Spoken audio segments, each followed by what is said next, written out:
Blessed and happy Saturday to all of you, my dear friends, my dear brothers and sisters, my dear good people of God, faithful followers of the Daily Gospel Reflection with Father Jack. My dear kababayans, today is May 17, 2025, and today is Saturday within the fourth week of Easter Year C. Today's Gospel is from the beautiful and the wonderful account of the Gospel of John, chapter 14, verses 7 to 14. What is God like? To answer this question, today's gospel gives us the clue or the hint when Jesus declared, and I quote, "Whoever has seen me has seen the Father." Meaning to say, Jesus and the Father is one. Jesus is the human face of God. To see Jesus is to see what God is like. And I was struck by the remark of Philip when he said, "Lord, show us the Father, and that is enough." Personally speaking, I felt like Philip because I've been serving God, but my knowledge of Him is still inadequate. If Jesus is here, maybe He will tell me, "Hey, Father Jack, I have been with you for so long, but still you don't know me." Ouch.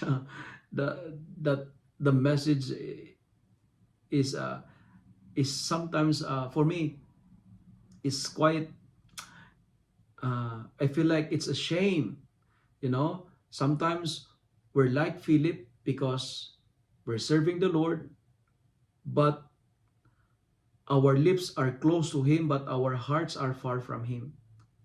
Jesus is God, and He is enough. Because everything we ask in His name, He will do it. He will do it. What we need to do is we need faith. We need just to believe.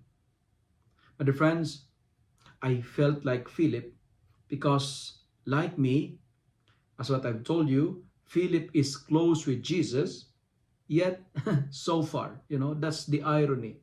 You are close, yet so far.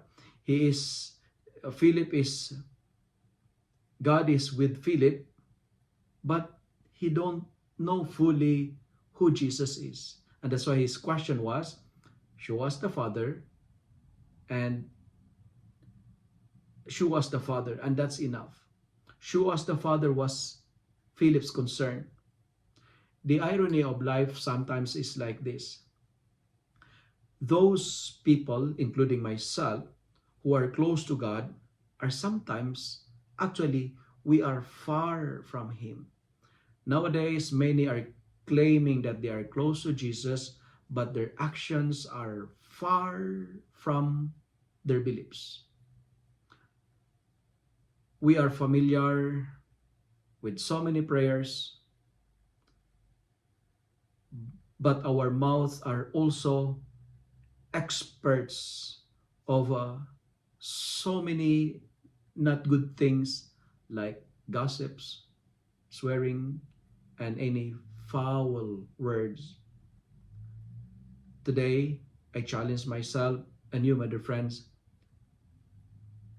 let us match our beliefs with our actions. Like Jesus, He does what His Father does. And let us develop that intimacy with God, because God is enough. If you love and like this reflection, kindly share it with your friends, share it with your family, make the Word of God viral so that many will be blessed. Amen.